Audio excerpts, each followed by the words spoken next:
Dimulai nanti setelah itu saya akan tinggal sebentar ya. Apa? Assalamualaikum warahmatullahi wabarakatuh. Selamat siang Bapak dan Ibu sekalian. Mohon maaf ya. Pada kesempatan kali ini perkenankan kami dari Polisaraf seperti biasa akan memberikan edukasi terkait mengenai penyakit yang sering terjadi di Polisaraf. Mungkin bagi Bapak dan Ibu sekalian, penyakit yang akan dijelaskan nanti oleh Dokter Abil, Dokter Nabila, sama Dokter Ningrum nanti mungkin kurang familiar, akan tapi penyakit ini juga sering terjadi pada pasien atau pada masyarakat pada umumnya. Mungkin Bapak dan Ibu sekalian pernah mendengar penyakit imunitas yang sering terjadi pada kasus-kasus saraf. Bapak dan Ibu sekalian pernah dengar, Bu? Pernah dengar istilah GBS atau myasthenia gravis, Bapak dan Ibu sekalian? Belum ya? Penyakit nanti yang akan dijelaskan oleh para dokter sekalian, ini adalah penyakit GBS ya.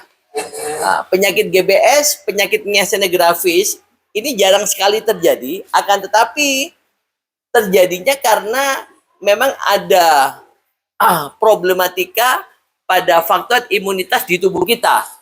Maksudnya apa Bapak dan Ibu sekalian? Yang seharusnya tubuh kita ini bisa mengenal, bahasanya itu kalau dalam penyakit imun itu ada antigen, ada antibodi, ya.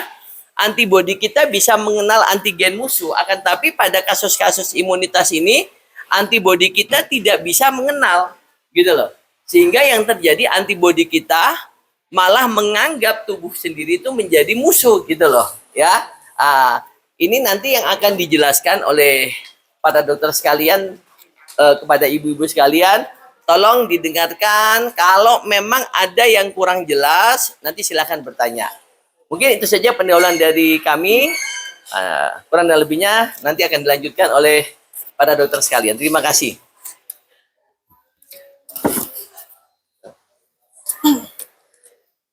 Baik, sebelumnya Assalamualaikum warahmatullahi wabarakatuh. Perkenalkan saya dengan Dr. Muda Nabila dari FK Unisula, dan ini teman saya Dr. Abil dan ada Dr. Ningrum. Jadi seperti yang tadi sudah dijelaskan oleh Dr. Soleh, jadi di sini kami akan menjelaskan penyakit yang namanya GBS atau Guillain-Barré syndrome. Jadi biar Bapak sama Ibu tahu kalau penyakitnya itu seperti apa, sama gejalanya tuh kayak gimana, terus cara menanganinya itu kayak gimana juga.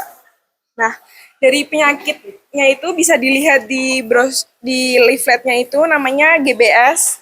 Nah, tadi juga udah disinggung sama Dokter Soleh kalau misal penyakitnya itu gimana sistem kekebalan tubuh kita itu malah menyerang dari sel saraf di tubuh kita sendiri. Yang harusnya dia melindungi saraf kita, malah di penyakit ini tuh sistem imunnya tuh nyerang tubuh kita sendiri. Nah, akibatnya karena sistem imunnya malah nyerang sel saraf kita sendiri, jadinya sinyal yang dikirim ke otak tuh juga mengalami gangguan. Nah, kira-kira gejala yang bisa dirasain dari penyakit ini tuh bisa kesemutan, terus ada juga bisa kebas atau kelemahan pada kaki dan tungkai. Nah, untuk gejala-gejala GBS yang tadi saya sebutkan itu bisa berkembangnya tuh cukup cepat Bapak Ibu, bisa dari hitungan hari sampai beberapa minggu. Nah, makanya itu kita perlu penanganan medis yang cepat supaya nggak terlambat untuk didiagnosis, supaya nanti penderitanya tuh bisa mengalami perbaikan, terus juga bisa kembali beraktivitas seperti semula. Mungkin selanjutnya bisa dilanjutkan oleh teman saya, Dr. Abil. Udah ini. Ya, Bapak Ibu, di sini saya izin untuk menjelaskan mengenai dari tanda dan gejala dari penyakit GBS ini. Itu bisa dibuka pada sisi yang baliknya ini, di bagian tengahnya ya Bapak Ibu. Jadi karena tadi teman saya itu sudah menjelaskan bahwasanya penyakit ini itu kan akan menyerang sistem saraf kita sendiri ya akibat proses autoimun. Nah, di mana nanti akan terjadi kerusakan hubungan antara otak kita dengan otot yang ada di tangan kita ataupun di seluruh bagian tubuh kita. Nah, akibat yang bisa diakibatkan karena kerusakan saraf tadi, Bu. Nah, untuk gejala yang pertama itu biasanya timbul di daerah ujung jari tangan kita ataupun di ujung jari kaki kita. Nah, untuk gejalanya itu bisa bermacam-macam, Ibu. Jadi yang pertama itu bisa kebas ataupun mati rasa, kemudian rasa sakit atau nyeri, bisa pegal-pegal juga ataupun nggak bisa digerakkan, Ibu, tangan kaki kita itu. Ya, bisa gitu, Ibu. Nah, kemudian untuk lama-kelamaan progresivitas penyakitnya ini itu akan berjalan ke area atas. Jadi awalnya dia itu ada di jari kaki kita, di jari tangan kita, itu nanti akan meningkat dari ke lutut, kemudian ke paha, sampai ke area atas. Begitu juga di daerah tangan, Ibu, yang awalnya dia ada di jari tangan, kemudian nanti ada di siku, sampai ke area lengan atas. Nah, kalau misal udah sampai di sebelumnya, nanti kalau misal udah bagian kakinya terkena semuanya itu, nanti akan didapatkan gejala seperti kesulitan untuk berjalan ataupun baru jalan sedikit nanti udah lemah gitu, Ibu. Kayak cepet capek gitulah, Ibu. Nah, kalau misal udah sampai ke bagian tubuh yang atas ini, dia nanti akan mempengaruhi dari si saraf yang mempersarafi di daerah sistem pernapasan. Nah, akibatnya nanti akan terjadi gangguan pernapasan seperti kayak sesak napas ataupun malah nggak bisa napas, Ibu. Nah, kalau misal dia naik lagi atau beberapa hari kemudian, dia nanti akan sampai ke daerah mulut sama daerah hidung. Nanti akan menyebabkan adanya gangguan seperti sulit mengunyah, ataupun sulit berbicara, dan sulit untuk bernapas berkelanjutan. Nah, karena penyakit ini itu dapat menyebabkan gangguan pernapasan, Ibu. Nah, penyakit ini termasuk dari penyakit gawat dauratan. Jadi kalau misal anaknya itu atau Bapak ataupun Ibu mengalami gangguan yang awalnya dari ujung tangan, ujung kaki, sampai ke area atas, itu bisa langsung ke rumah sakit untuk ditangani lebih lanjut. Nah, untuk penyebab dari penyakit ini itu bisa dilihat pada bagian sampingnya, Ibu. Di sini itu terdapat adanya infeksi saluran pernapasan. Nah, infeksi saluran pernapasan ini itu bisa disebabkan oleh bakteri ataupun virus. Nah, bakteri ataupun virus ini nanti akan menyebabkan gejala awal berupa batuk, pilek, ataupun hidungnya tuh kayak meler gitu, Ibu, ataupun bisa sesak napas juga. Nah, kemudian juga bisa disebabkan oleh infeksi saluran pencernaan. Nah, infeksi saluran pencernaan ini juga dapat disebabkan oleh bakteri ataupun virus yang nantinya akan mengganggu sistem pencernaan. Nah, nanti ada gejala seperti mual, muntah, ataupun diare. Nah, kenapa kok yang awalnya gejalanya itu berada di sistem pernapasan aja ataupun sistem pencernaan, dia malah bisa merembet ke sistem saraf kita. Nah, kenapa kayak gitu? Jadi, kalau misal ada infeksi bakteri ataupun virus yang menyerang sistem pencernaan ataupun sistem pernapasan, itu bakterinya akan dihilangkan oleh sistem imun kita sendiri. Nah, setelah bakterinya itu hilang oleh sistem imun kita sendiri itu akan salah tangkap kepada si sistem saraf yang ada di dalam tubuh kita. Jadi ibaratkan misal dua teman saya ini adalah anak kembar, Ibu. Nah, misal yang ini adalah si virus ataupun bakteri penyebab dari si saluran pernapasan ataupun saluran pencernaan tadi. Nah, sedangkan teman saya yang satu adalah si sistem sarafnya, Ibu. Nah, sedangkan saya ini ibaratkan adalah sistem imun tubuh kita. Nah, kalau misal adanya bakteri yang masuk ke dalam sistem tubuh kita, saya sebagai antibodi ataupun sistem imun itu akan menyerang si teman saya yang ini. Nah, tapi pada kasus GBS ini, dia tuh bukannya menyerang si infeksi bakteri ataupun virus ini, dia itu malah menyerang ke sistem saraf kita sendiri gitu, Ibu. Jadi ibaratkan tuh ada dua komponen, tapi tuh sama-sama gitu, Ibu. Wajahnya itu sama, tapi yang diserang itu beda, Ibu. Nah, akibatnya tadi akan terjadi gangguan seperti kelemahan otot, seperti nggak bisa menggerakkan tangan, pernapasannya terganggu, begitu, Ibu. Bisa dijelaskan? Baik, Bapak Ibu sekalian, saya izin ambil alih. Selanjutnya kita bisa lihat di halaman di baliknya, ini ada penanganannya. Jadi tadi Dokter Abil udah bilang, kapan sih harus ke rumah sakit, apa aja yang bisa terjadi pada pasien-pasien dengan GBS ini sendiri. Kayak tadi ada keluhannya dari sistem pernapasan, terus juga dari jari-jari, sampai bahkan ke bagian mulut. Nah, itu harus ditangani di rumah sakit. Jadi yang pertama, penanganannya itu akan ada perawatan dan pemantauan di rumah sakit. ini nanti pasien bisa dirawat di rumah sakit lalu akan diperiksa secara berkala. Jadi kira-kira ada gangguan nggak dari napasnya? Kalau ada gangguan napas kan berbahaya. Nanti takutnya orangnya nggak bisa napas pasiennya. Makanya penanganan di rumah sakit ini penting buat dilakukan. Lalu yang kedua ada terapi imunoglobulin intravena. Tadi dokter Abi udah bilang kalau semisal sistem imunnya salah mengenali nih, yang mana yang saraf, yang mana yang bakteri sebenarnya. Terus karena salah mengenali, nah kita bisa pakai terapi imunoglobulin ini supaya si antibodinya tadi bisa menjinakkan tadi, jadi bisa memperbaiki atau bikin nggak nyerang dari sistem saraf lagi. Ini terapinya lewat infus. Lalu yang ketiga ada plasmaferesis atau pertukaran plasma. Jadi ini konsepnya sama kayak cuci darah. Cuma kalau cuci darah itu kan yang dicuci sel darah merahnya.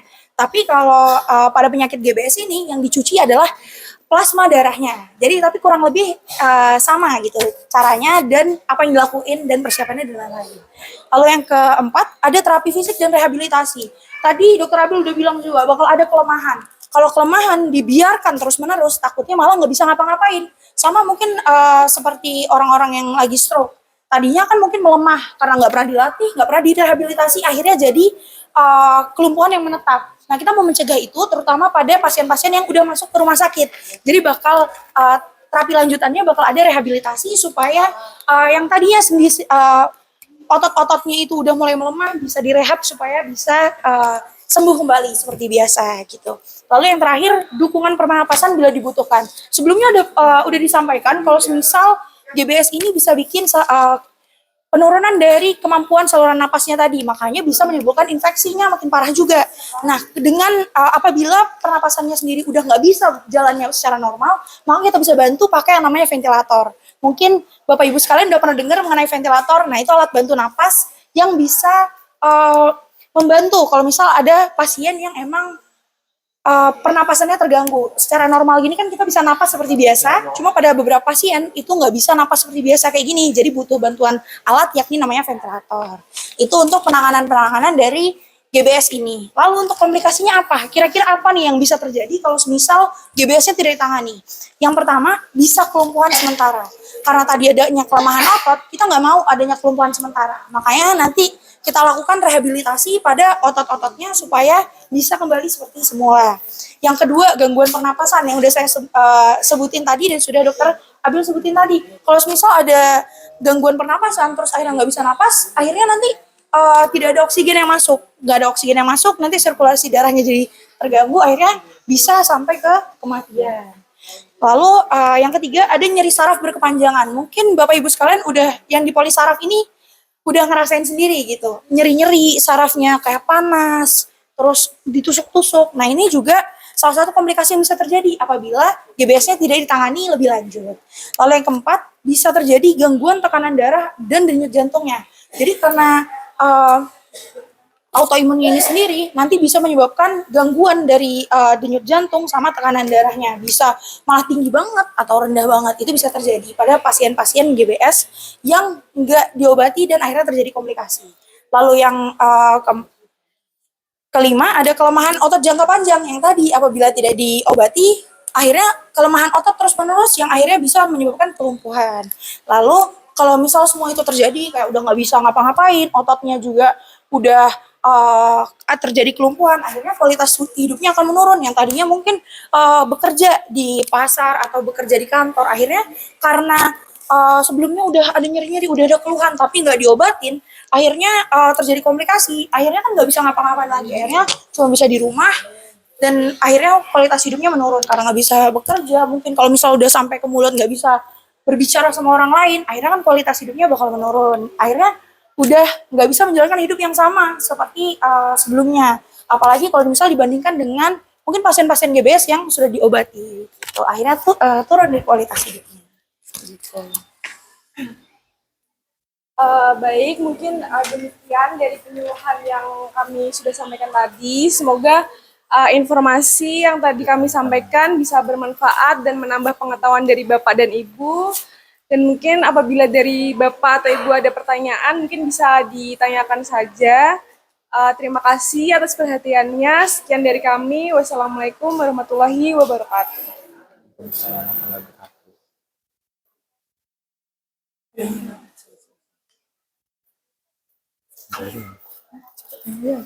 Mungkin dari Bapak atau Ibu ada yang mungkin ingin ditanyakan?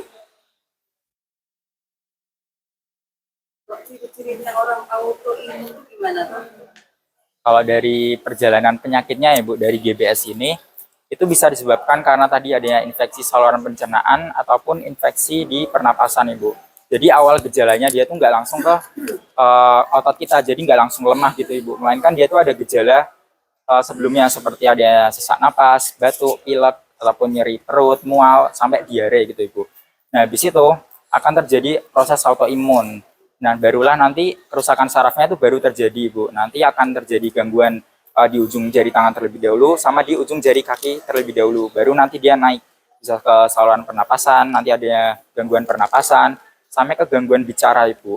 Nah, untuk penyakit ini, itu sebenarnya tuh ada yang bisa ditularkan, sama ada yang nggak bisa ditularkan. Nah, kalau yang bisa ditularkan itu dari penyakit sih, saluran pernapasannya tadi sama si saluran pencernaan seperti batuk, pilek ataupun mual, muntah sama diarenya tadi, Bu. Nah, melainkan kalau yang autoimunnya itu antara pasien A sama pasien B. Misal dua-duanya itu sama-sama sakit batuk pilek, Ibu. Tapi yang pasien A ini bisa mengalami si autoimunnya itu. Namun pasien B ini walaupun dia ada batuk, pilek ataupun nyeri pada bagian perut, dia tuh nggak mesti mengalami proses autoimunnya itu tadi. Nah, makanya antara dua pasien ini untuk si penyakit autoimunnya itu nggak bisa ditularkan, jadi tergantung respon masing-masing individunya, Ibu. Gitu.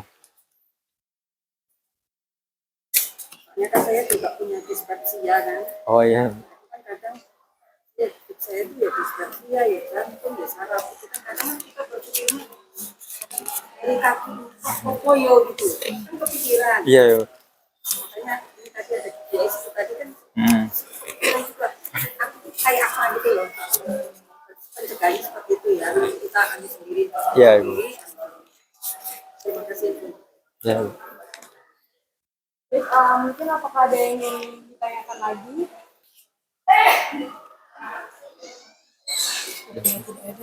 Baik, jika tidak ada yang ditanyakan, terima kasih. Wassalamualaikum warahmatullahi wabarakatuh. Assalamualaikum. Langsung matiin aja.